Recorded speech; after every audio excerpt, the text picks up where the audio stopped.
So I just wanted to talk about this one episode that I was listening to, and I totally, not that I forgot, because on one hand, I knew I had this episode. On the other hand, the value that is in this episode with these three individuals on this interview is by far, not to knock anybody's interview out the water and say it wasn't good enough, because all of them are way good. Like all the episodes and interviews I've done are by far amazing. Every individual person I've interviewed, down to businesses, down to anything possible. I just want to highlight that this interview I'm going to post with these three individuals shows how much value is in the room, is in that space, is in the conversations that are spoken about, the topics that are brought up. And it made me feel so happy to replay it and listen to it and sit here and just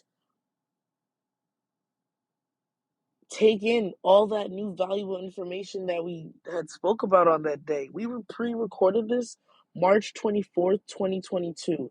We are in August 9th, 2023. That is a year and what? 5 months. A year and 5 months I've had this episode, right? When I tell you, when you guys listen to this episode, either one or two things could happen. Your mind is going to be blown to where you've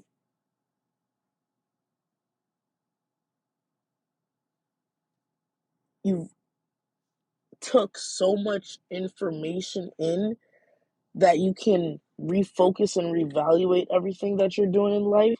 Or two, this episode could go viral. You know, I'm gonna make it my duty to find clips that I could take and be able to highlight them on YouTube, because these two individuals are 21. The other individual is 28. Now, the age gap is not big, but on the other hand, the maturity level, the wisdom, the I don't even know how to say, like, the third characteristic that they all show. It's maturity, the wisdom, authenticity. The authenticity within each individual makes me feel that they have gone through so much in life to become a valuable asset to whatever it is they are involved with. Whatever it is they involved with, these three individuals will show out anytime. And I don't normally do like introductions like this before an episode, but I just wanted to really give them their flowers, because at the end of the day, you never know what somebody's going through. You never know what people endure to show up every day, day in, day out, day in, day out. And I just can't wait for you guys to listen to this episode, because, and pardon me if my voice, you know, yeah, but I'm good though. But these individuals show up and show out anytime they can. And I'm just excited for you guys to really listen to this. And I want you guys to listen to this not one time, two, three, four times, because when you reciprocate everything that's in this episode, you're going to want a part two. And sneak peek, there is a part two. So if you want to see part two of this episode, whenever and wherever I post this, Facebook, Insta story, whatever it is, swipe up and say, Vern, make sure you drop part two. Vern, make sure you drop the next episode of that sequel, because it's mind blowing, and I'm just happy and excited for you guys to listen to it. So here is the new episode starring Joed, Dave, and Vernlogic. What was life like for you after freshman year to present day? That's back. That's deep. That's deep. You gotta get real back in there. Honestly, for me, I feel like it went into like 3 different stages. It went from, I'm gonna tell you the 3 name of the stages, and then I'm gonna break down the stages for you guys. Okay. The first stage for me was like, it was the hurt stage. Mm-hmm. Then I went through the dealing with the hurt stage, Mm-hmm. and then growing from the hurt stage. Okay. And hurt, I mean as in just any problems that came in between those years. I just say hurt as in something that didn't cause good value to you. High school, everybody go through shit. Exactly. So for me, in the first stages, it was more on, I wanted to be like anybody I looked up to when I was in like my freshman year. That's freshman year. Freshman year. So when I would come up, I would look at the coolest kids in the school, look at and this, you wanted to do that or be that. Exactly. Only shoot to be them. And I realized getting into that second stage is that, what was I really trying to copy? Was I trying to copy something that I wanted or something that I wanted to be? So it was difference. Was it the material or was it the image? And that's where it's hard to pick. Do you want the material or the image? And then when I got to that third stage, I was going through real hard stuff, going through losses, family losses, and moving, getting out of different homes, moving into different places, it seems like people can have an image to the outside, such as how you guys have perspective and have perspective on me. Some people might not have the same perspective, and just going through those stages, I feel like I did a lot of growing. I say the most thing I learned the most was to take every valuable piece of information and use it as a tool. And I feel like that was the best thing that I went through in high school, was stop trying to be like everybody else and try to be like you and make you the uniqueness of being you. No, that's hard. Because I feel like I seen it in you. Yeah. Like as we were growing, like when I disappeared for that little while, I feel like I seen when Dave tapped in and he finally started worrying about his own and himself and everything about, you feel me? Like I feel like that was a great thing, because definitely I'll just say 2016 to 2018 was like the most hardest points as just a teenager. Going through freshman year to like 21. I'm gonna just say freshman year to your age 21 is like, it's the biggest roller coaster you'll ever get on, because you literally start at 100 because people have expectation. Expectation is the beginning of the ride, and then as you go, you realize the rules, the stuff you can't do is the seatbelt, and then at the towards you get the end of the ride and you actually get to put your hands up and enjoy. That's the fun stuff that we get for the hard work. You know what I mean? So I feel like the whole entire 5 years or 4 years that it's been, I feel like it's been a long roller coaster, but like I'm at the end of the ride actually enjoying with my hands up. So that's what I feel like my journey's been since high school. That's a good way to put it. Okay, that's fire. Yeah, for sure. What about you, Joed? What'd you think? Because I got a little bit of a perspective, but I didn't get the full end. So break it down.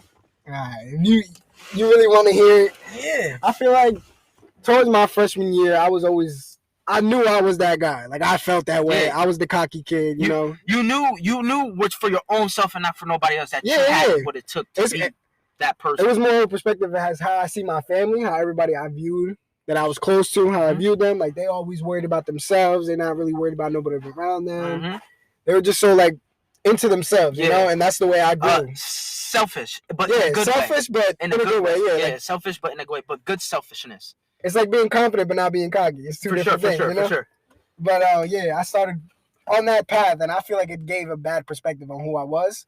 Slowly, as I started to progress and find out who I really was, like sophomore, junior year, that's when I really tapped in and I really started finding like hobbies and things that I liked for me. Yeah. You know, what made me happy. Yeah, what made me look cool. You know, that's when I realized like, all right, this is. I'm grown now. I could start waking up and doing my own thing. Like you already knew where your headspace was when you finally got to that decision to be like, yo, I actually low key like I found what I like, and I found I was capable of what I can do with what I know. Before I felt like it was to show off, and then it came to a point where it was to. You feel like it was for other reasons, other than before what it was you other wanted reasons. it to be. Yes, now the point where sophomore, junior year, senior year, it was more for like what's gonna make me happy, you know? Exactly, I dig it. Yeah. I dig it. How about you, Vern? Where do you feel like you got into? Like, how, if you could like break it down to us in like a sense of us entering your world, like how do you break down from how much you grew from about like graduating and up until now? Like, word. Honestly, that's also like definitely lit to explain because it's like right now I'm 27. My 10-year reunion is next year. Wow. So nice. It's like I've been out of high school for a minute.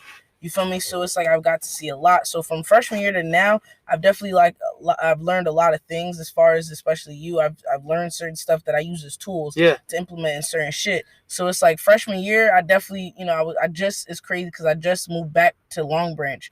And from 4th grade to 8th grade I was in Newark, so it's like I just moved back to totally different environment too. So and before 4th grade I was in Long Branch school, so it's like I moved and then I came back, so I had to be faced with I'm the new kid again. But until certain people knew me or remember me, so I had to fit in when I fit in and stuff like that. I was shy, I was quiet, I wasn't really interacting much because in a Caribbean household you're focused on your education, your school, your career and focus stuff on like everything but about you. Right, exactly. And I couldn't really fully be me, as to present day. Yeah, for sure. Like, I became Vernlogic. I became, fully diving into who I want to be and who I want people to see me as in that public figure. So it's like I've learned a lot of things. I've hit rock bottom twice. So it's like I've learned so much shit. Facts. So it's like I learned certain shit through that. And it's like I will not go back because I know what not to do. Exactly. So you use your story to be the blueprint for your destination. Exactly. You know what I'm saying? Exactly. For sure. Exactly. You feel me? That's why I came up with that pathways quote as far as like, in a tunnel and you have pathways on the side that you could pull from certain shit to keep on that same road and be able to implement everything. So it's like after I really set in and resonated everything, like I know how to go about life and I know how to move. I just have to keep consistent with everything. Definitely. So it was pretty dope. High school was pretty cool. You feel me? Yeah. I definitely, I branded myself into a different person in the public figure I want to be. So I definitely like that. Like that. But I got a nice question for you. Yeah. Out of your time of being out of high school, what is your biggest accomplishment right now in this very moment? That honestly, you can call an accomplishment. Honestly, establishing Vernlogic in 2017, I definitely once I established that and really pushed in full-fledged, I made a Facebook page, really was hard in and honing in on everything as a whole. Like I think it would be that. Because that's something that I did for myself. I did, I welcome the world to Vernlogic and welcome them to, what I can do and what I'm capable of influencing others. So it's like, it's pretty dope to do that. So I think that would be like a major, huge accomplishment because that's something I've wanted for so long. For sure. So I dig that. Give me some knuckles after that one. That's for sure. So I gotta ask my boy Joed right now, and this very moment.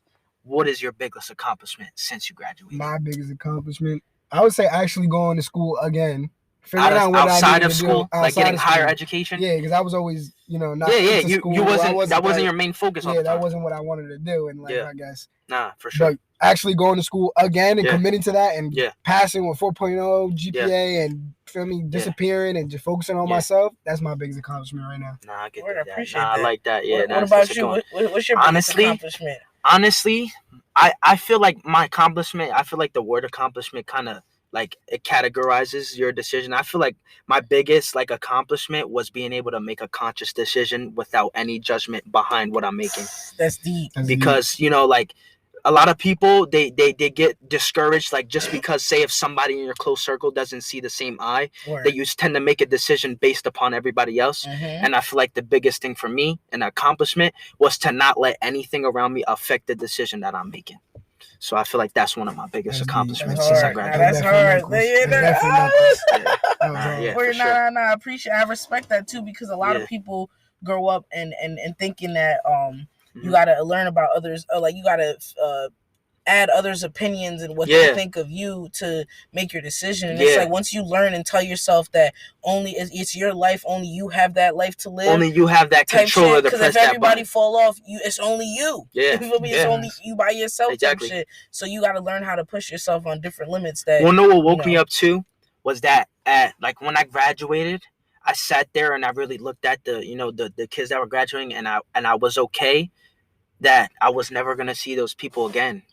Because I knew that everybody was going to be on a different type of time. Only the people I was going to see was the people that thought like me. And look where we're at. You know, we're in the car with those people now, and it just goes to show that if you know what I mean, if you actually put the time behind something, you can actually get it done. Right. You know what I mean? Right. I was telling somebody today earlier. I was telling him like everything I've been doing. He said, "Yeah, Vern, I've been seeing you working." Mm-hmm. And I told him I was like, "Stay close to the fire." Yeah. You feel me? If I pop, you pop. Exactly. You know, and y'all pop. We still next to each other. Yeah, and that's the best part about today's age is because it doesn't matter. I may get famous in whatever I'm working in, clothes, sneakers, barbering, anything that I'm working in. It doesn't matter as long as you're on this bus. Your bus is still leaving when I'm leaving. Exactly. You understand? So when people start to understand that, like Kanye said, I'm quoting him from his Netflix series, I do not own the copyrights. I'm just saying, in the documentary it said a lot of people scared to be behind Jay-Z. But why are you scared to be behind Jay-Z when Jay-Z had also Rihanna, Kanye, and all these bigger stars? So when people wake up and really understand that it doesn't matter who you're behind, it's about who you walk with, they'll understand and realize where they're going. Exactly. Like right now, I look at everything as a business move. Exactly. Not more so business as like my biggest idol sitting right next to me. Exactly. Like, you know what I mean? A lot of people can't say that, and we're the same age, and my biggest idol and what I do is right next to me, and I feel like people need to give people their flowers. Exactly. And I give them. People do, especially males. Males got to get their flowers because, women could get it, but I feel like males don't deserve their flowers because they put so much in, like, they have that, they could be empathetic. They could have that mindset. We're capable of anything that anybody can do. Exactly. Because it's such a crazy, like, topic because people just think one scenario when it comes to somebody handling something. That it's not the case because you can be a rapper. This person right here can be a singer. It doesn't matter. I still see the same value in both things. Exactly. You guys may not have the same value to other people, but your value to me when you're on my team is the same. Exactly. And when people start to learn those characteristics and learn that everybody has something to bring to the table actually starts to fill up with food and you guys can feast. Word. That's what I'm saying. Oh my God, that's deep. That's deep. That's deep. Quick, write that down. Whatever he said, write that down. Yeah, just take the notes. Just don't quote me because it's not about quote. It's about everybody taking the information. Right, and really reciprocating and digesting it to where they could apply it to themselves. Yeah, of course. So. Because all people need is just like guys. I'm 21. Like I'm only giving perspective from me, but I have a lot. I've lived a long life so far in these 21 years, and what I do know is hard work, and what I do know is the truth, and those two things get you far. Yeah, exactly. No, write that down again. Notepad. We gotta say notepad. Especially when we, you know what I mean. Especially when we get there, we got it. Yeah, you got it. Word. That pen one time. Word. All right. So, what does it mean? I'll ask Joed. What does it mean to you when you don't get the support you need from certain people? Like, how does that? That hits me. That hits me. You act the right person. Yeah. Got a lot of broken friendships that way, man.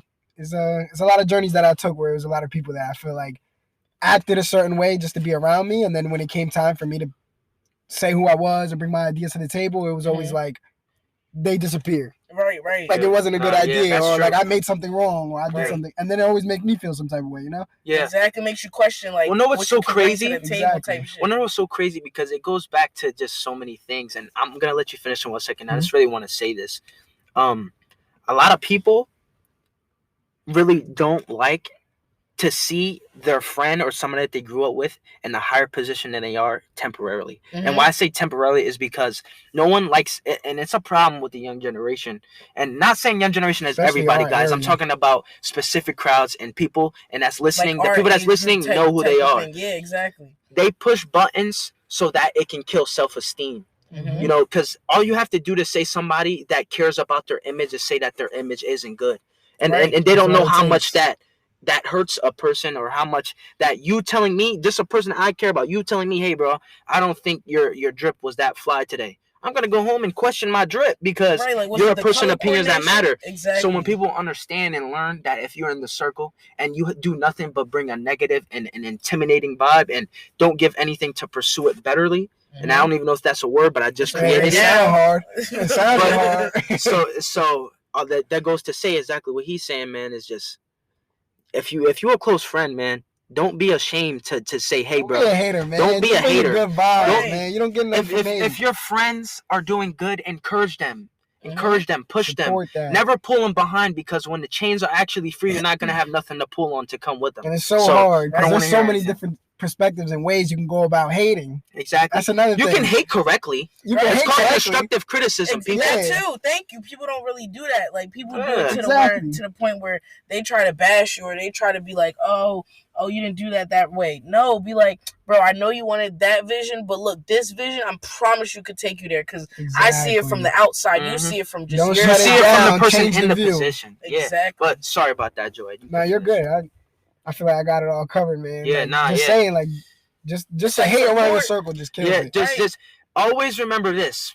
When you go home and sleep at night, the person you wake up and text is the person that you look for to have something good to say. So if you're that friend that person's texting, always remember in the heart, all they need is that encouraging message, because that encouraging message just made them the dreams come true so much more. So just push them a little further. Give them an extra step. Push them harder. Judge them harder. Push them harder, and make sure that everything is on a higher level, so you can have higher results. But don't be sweet. Don't lie. Don't lie. Keep it real, because people got to keep it real, of course. Right. But just know how to keep it real, because keeping it real doesn't mean always keeping it real. Keeping it real means always telling the truth, and telling the truth can never be taken as disrespect. No facts. How does it make you feel when you don't get certain support? Honestly, from certain people? when I was coming up in high school, and this goes back to that, like moving in my high school years, I really used to be hurt. I used to be like, man, damn, like we was just cool in class. But you go to a party and you say you don't even rock with me like that. I used to lose sleep because I thought I had a perfect image. But then I realized that your perfect image is a cursed image to somebody else. But everybody has an image of you. It's all about how you painted it to them. You know what I mean? So say if I made you known as I'm this businessman, she may know me as this street dude or hard worker, anything it could be. It's all about how you paint it to him. So if you paint it to him as that, what you need to instill into me now, like perspective now, David, now, it's like, hey man, if you don't have nothing good to say, don't say it at all. But I want you to say it so you can understand that your words are only how you feel about yourself. It's not actually how you feel about me. Exactly. You know, so I just move on that. And another thing is, like, say if I'm speaking to you, we're doing something, and I say, hey, Vernlogic seems kind of dry.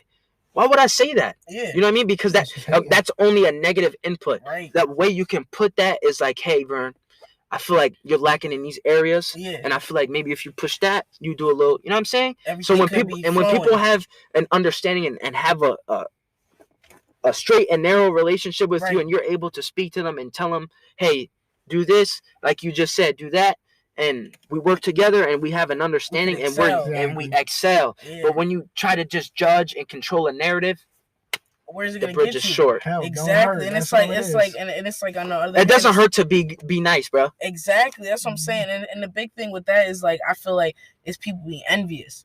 They want what you have, but it's like on you being that person. It's like, do you really want what I have? Because do you understand what I had to get to? Do you understand to want what I have? Nights, like, right? Exactly. Yeah. The sleepless night, the crying, the fucking long hours, the just being pain. Put down, having to pick yourself back up, being put down, and then having to be your own strength. Exactly. Be your own strength. Nothing else but yourself. A lot of say it again. I know. Say it again. But yourself. Not facts. Because this goes stem to stem, again and again and again.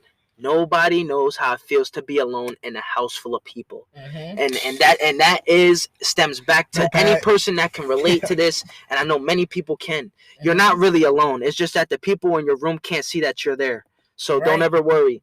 Always push and make them be able to see you and become visible. No facts.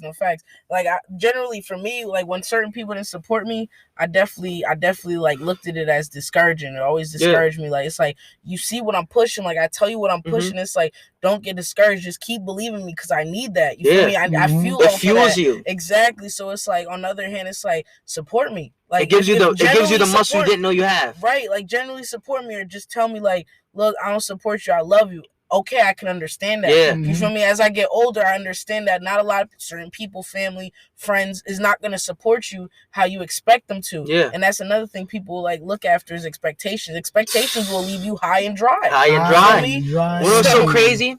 I got a very important part, and I want to say this. This comes from one of the most sacred people to my heart, and I'm gonna say it's my father. My father taught me something when I was 16 years old.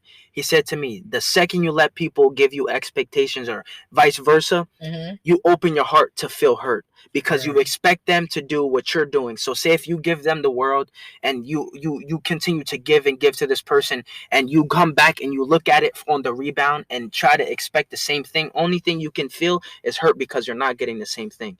So always in life, you cannot let expectation guide the way you make decisions or guide forward, because expectations is just one word. It has many categories. So it's all about what you really feel about expectations, you know? Exactly. That shit hard. Shout out to my pops, man. Word. He's going to listen to this. Word. Yes, he should, because everybody should listen to this. Tap into this. I was about to say, my dad asked me today, man. Shout out to my pops. Shout out to everybody in the shop. And just very grateful for all you guys. You know that? Yeah. Word. That's big deal. Yeah, But... Yeah, that's crazy. Yeah, for real, man. Your pops get standing ovation, guys. He gets all the flowers, right? Yeah, man. All I can say is that my father, and I'm very grateful because a lot of people don't have that opportunity, is to be able to have parents in your life or be able to have things that other kids don't. And I like the message to be known is take care of your parents and be very grateful, because they may not ever want you to do certain things that maybe you want to do, or do things they always mean well. Just try to do things around and try to make it work, guys. No facts. Just give a hand. No facts. And it's crazy because shout out to this artist I interviewed, Jutsu. He told me when I was interviewing him, he was like, you know, I'm rare, Vern. Like, he's a black male that had both parents in the household growing up. That's rare. You don't really see that. You see a single parent household most times, according to statistics, you know. But it's like, I was just shocked because it's like, you know, you see a different light and a different vision as far as a person. So it was pretty dope to see that. Yeah. So definitely I always say consistency equals great results. Shout out to my mom too. She instilled the love in me. Right. So shout out to my mom too. I just gotta tell you know what I mean. Just gotta shout out to my mom because she made me the loving kid I am today. You know what I'm saying? So shout out to everybody. Word, definitely. Yeah. But I was saying consistency equals great results. So Joed, how did life change after you started being consistent? That's a deep one. Yeah, look, I was That's a good one. That's super good. For me, consistency was never a thing. That never worked for me. I swear. Anytime I tried to get onto something, it didn't work, and I tried something else, and it was rinse repeat for me for a long, long time. Yeah. Word. What made it stick though? Like, I just woke up one day and I just seen what everybody else was doing. And I'm like, hey, you don't always have to be different in order to be successful. You know, you can still stick to your game plan, but there's ways to go about it. You, like you were saying earlier. Yeah. These kids out here crying, I don't want to work unless I have a job that's $25 an hour. Yeah. They want to be given. Yeah. I was one of them kids. I'm not gonna lie. I wanted everything given to me. Yeah. But I had to wake up and realize that you got to go and get it. Yeah. Hard work only comes when you want it. Exactly. Now I'm consistent. And I'm only seeing great results. That's all I can say. Exactly. Consistency is key. Let's switch it up. I want to ask you, how do you feel? Tell me, like, after all the positioning, all the growing, everything, like, when you got to that consistent point, tell me. Just tell me. To that stage? What got you to that? You know, it's crazy. Mindset, or what got you to be Vernlogic? I could definitely answer that because for me in high school as well, like I was a big procrastinator. Yeah. Like procrastination was my backpack buddy. Like anything to put it off, I'll do it. You feel me? Like homework, okay, maybe I'll get it due on the due date. Yeah. But even then, like I procrastinate. It was like but too many times I've seen other people like just implement like a year or two in their craft and excel. Yeah. So I'm like, what makes me different? Yeah. So it's like I started seeing that. That's why I said like I established Vernlogic in 2017 and I just kept being consistent. I know I was making small steps to post, promote, you know, publish certain shit, but it's like once I got on that gas pedal for real, like since January, I just been on my ass, like just been consistent, grinding, head to the floor, posting, making sure content's posted, making sure people know and are aware. Yeah, putting your nose to the floor and just there has to be go. Something that opened your eyes when you were like, all right, I can do this. What was that moment when you were like, all right? Because I feel like for me, it was more so like it was the people around me where they finally woke me up. They were like, "Yo, look who you are! Like you can do this." Yeah, it's definitely it definitely was like like I was posting, but like I wasn't consistently posting because like everybody sees more out of me than I see for myself, which I know I'm past the maximum potential, but it's like the two people I want to give a shout out to my girlfriend and you know, shout out to her. my best friend Jamal. Shout out to Jamal.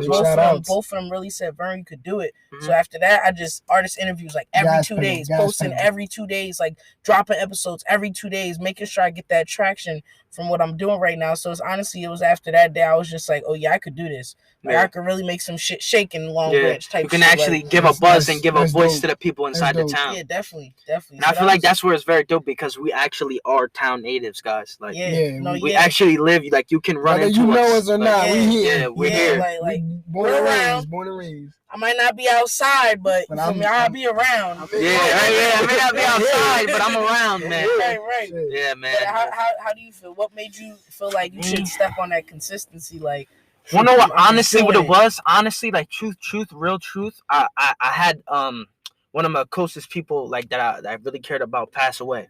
Yeah. And it was either like, hey, I got to do this now, or like I'm never gonna find the love for something. Right. Because the passion and love for things, you got to really find it. You know what I mean? You got to really find what really makes you stick to that thing. And I feel like my motivation was to see everybody around me happy. So when I realized that, hey, if I put the extra 2 days of work and realize that of you coming to hang with me, and especially right now in the time we're spending, I know I'm bringing a valuable effort and a valuable day to you and to you and to you. And that was my consistency, kid. When I realized that I was actually bringing smiles on the when I'm actually bringing value to other people and bringing consistency and actually being there and giving people what they're asking of me, not what I want to give to people, asking what they want from me and applying it.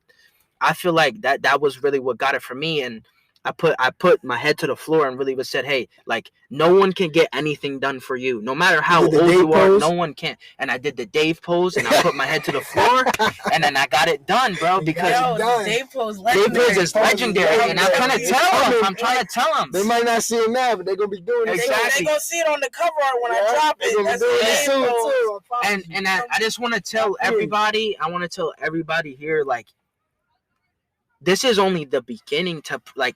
Everybody's story ends with a tragedy, and that sounds so crazy. I'll say it again. Everybody's story starts with a tragedy, ends with a tragedy. Everything has a bad ending, but bad is only from the conception of what you think is bad. Bad can be a good thing, and bad can be bad. It's whatever you think it is. But as long as you keeping it on that level of knowing that everything's gonna be good, you straight. Just change that mindset. No facts. Oh my God, he's going crazy.